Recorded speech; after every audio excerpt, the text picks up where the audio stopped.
अस्सलामुअलैकुम, welcome back to my channel life style with Ruch में। आज जो मैं आप लोगों के लिए रेसिपी लेकर आई हूँ वो है गजरेले की रेसिपी।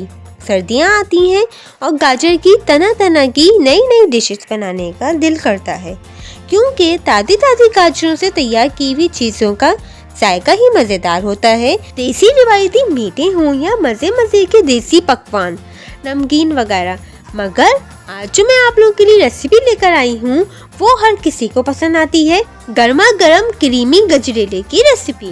गजरेला अपने आप में फायदेमंद और ग़िज़ायत से भरपूर और मीठी डिश है। चले आए बिना टाइम वेस्ट किए हुए हम अपनी रेसिपी की तरफ बढ़ते हैं।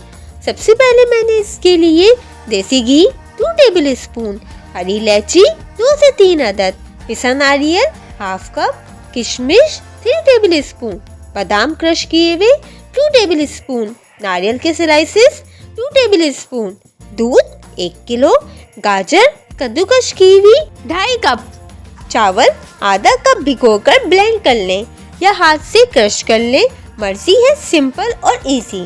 सबसे पहले मैंने 2 टेबल स्पून घी में हरी इलायची का भगार लगाकर गाजर को डालकर हल्का सा फ्राई कर लिया और 2 से 3 मिनट के बाद गाजर को पकने के लिए रख दिया ताकि इसका पानी खुश्क हो जाए और साथ ये 85% कुक भी हो जाती है।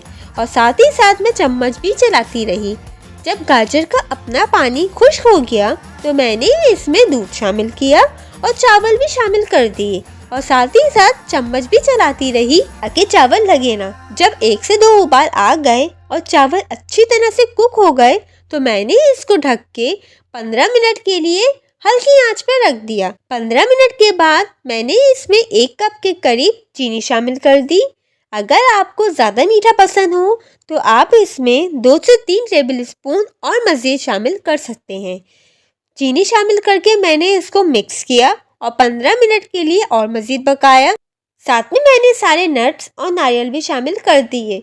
15 से 17 मिनट के बाद चूल्हे से उतार कर 2 से 3 टेबल स्पून क्रीम भी शामिल कर दी और इसको भी मिक्स किया। पैकेट वाली क्रीम को भी गरम और पकाते हुए चूल्हे पे मिक्स नहीं करना चाहिए, क्योंकि वो अच्छी तरह से मिक्स नहीं होती।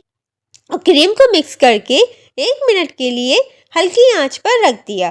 फिर गर्मा गर्म गजरेला तैयार है और ऊपर से क्रश किए हुए बादाम भी डाल दिए।